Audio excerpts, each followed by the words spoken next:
안녕하세요. 터미입니다. 오늘은 제보자 샤라온님의 사연이고요. 이번 사연은 다음 주까지 2회분 영상으로 업로드될 예정이고, 이번 사연은 신내림을 받아야 하는 남자에 대한 이야기입니다. 이야기 시작할게요.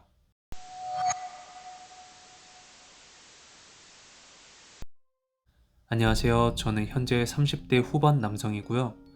저는 어렸을 때부터 귀신들을 봐왔고, 지금까지도 진행 중인 사연입니다. 일단 저희 친할머니께서 무업을 하셨었고요.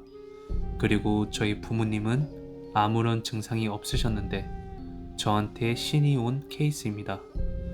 처음으로 제가 본 귀신은 저희가 할머니랑 같이 살다가 할머니가 돌아가시고 완전 어릴 때 이사를 간 적이 있는데, 이사는 집 앞에 들어가려고 하는 순간 방 창문에서 어떤 검은 형체가 저희 가족들을 보고 있었고, 대문 앞에는 어떤 흰색으로 빛나는 작은 어린아이 같은 형상이 있었거든요. 그때까지만 해도 저는 그게 귀신인 줄 몰랐어요. 그리고 크면서 그 형상들은 또렷하게 변해갔고요. 돌이켜 생각해보면 그때 제가 부모님한테 저기 누가 있어 라고 했을 때 부모님의 표정이 한순간에 굳으시는 걸 봤거든요. 그리고 듣기로는 제가 어릴 때는 할머니가 부업을 정리하고 계시던 찰나였어가지고 할머니 방에 작은 조각상 같은 게 있었지만 물론 뭔지 몰랐었고, 그저 저한테는 따뜻하고 착한 할머니셨어요. 주변 사람들도 할머니를 많이 따르고 좋아했다고 하더라고요. 저도 많이는 모르지만 그래도 용한 무당이었다고 하셨고, 노년에는 도움이 필요한 사람들이 보이면 아무 대가 없이 조용히 도와주시는 그런 무당이었다고 하시더라고요. 어릴 때 기억이지만 드문드문 생각나는 건 할머니께서 저를 이뻐해 주셨는데 항상 저한테 아휴, 우리 불쌍한 똥강아지, 이 할미가 미안하다, 이런 말을 가끔씩 하셨던 게 기억이 나거든요. 지금 생각해보면 이런 운명이 싫기도 했지만 그런 부정적인 생각 없이 제 인생을 찾기 위해 긍정적으로 살아가고 있습니다. 지금부터는 제가 처음 본 신의 모습인데요. 제가 초등학교 6학년쯤 됐을 때 꿈을 꾼 적이 있었어요. 꿈에서 저는 어떤 숲속을 걷고 있었는데 주변은 구름으로 가득 차 있었고, 나무에 달려있는 나뭇잎의 색깔은 초록색, 빨간색, 파란색 등등 알록달록한 색깔이었어요. 저는 살면서 처음 보는 광경이었고 신기한 장면이었기 때문에 뛰어다니면서 나뭇잎들을 보고 있었죠. 그렇게 한참을 혼자 뛰어놀고 있는데 저 멀리 어떤 고운 한복을 입은 여성이 보이는 거예요. 저는 모르는 사람이기에 경계를 하며 쳐다보고 있었죠. 그러자 그 여성은 저에게 천천히 걸어오며 안녕, 너가 땡땡이구나 라고 웃으며 얘기를 하는 거예요. 근데 그 미소가 정말 아름다웠어요. 저는 긴장되는 목소리로 네, 누구세요? 라고 물었고, 그 여성은 우리 땡땡이가 크면 알게 될 거야. 앞으로 자주 보자 라고 말을 하더라고요. 저는 갑자기 무서운 느낌이 들었고 그대로 도망을 쳤어요.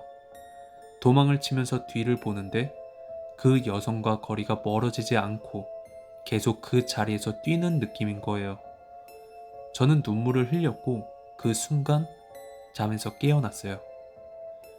눈을 떠보니 부모님이 제 앞에 계셨고 무서운 꿈을 꿨냐며 저를 다독여 주셨어요. 저는 어안이 벙벙해서 꿈에 대한 어떤 말도 할 수가 없었고, 그렇게 저는 중학생이 됩니다.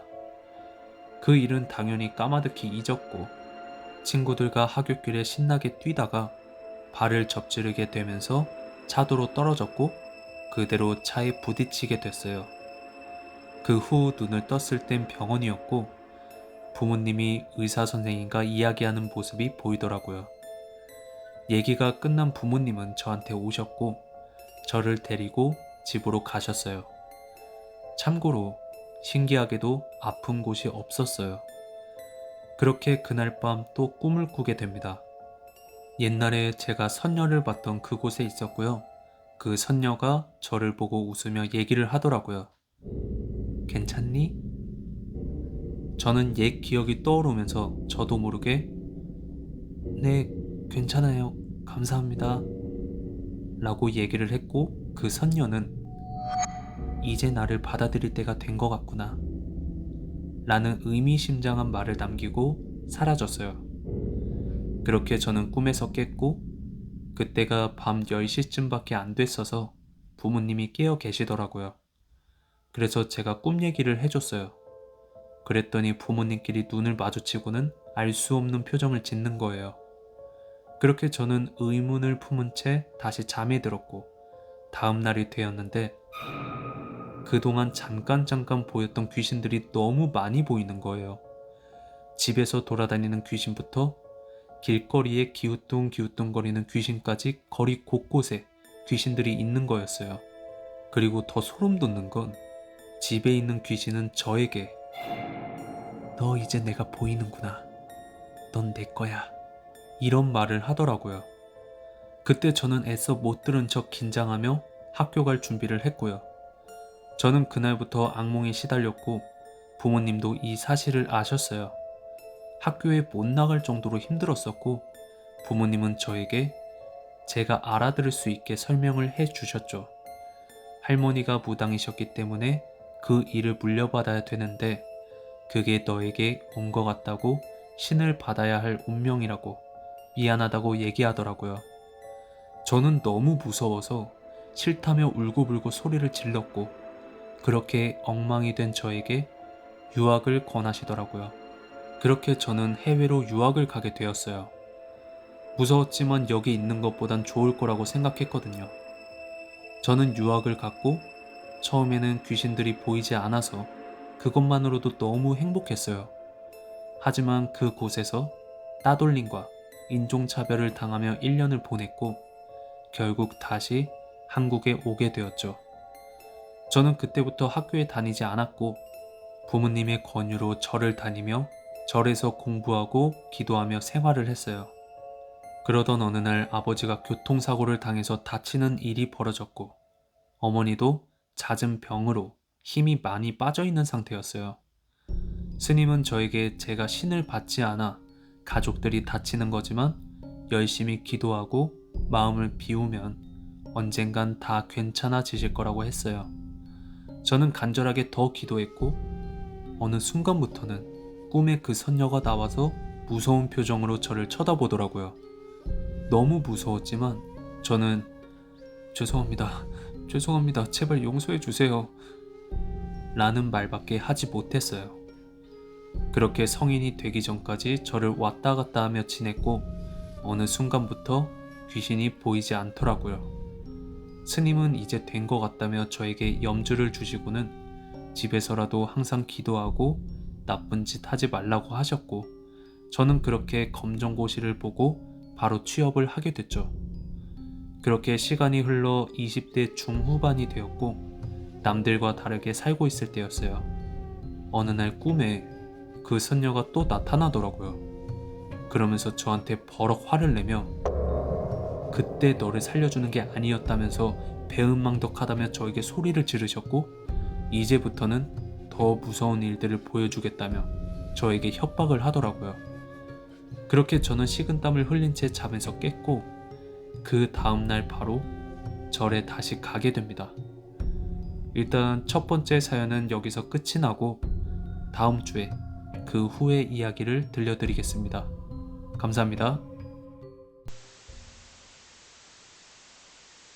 네, 오늘 샤라온님의 첫 번째 사연을 읽어봤는데요.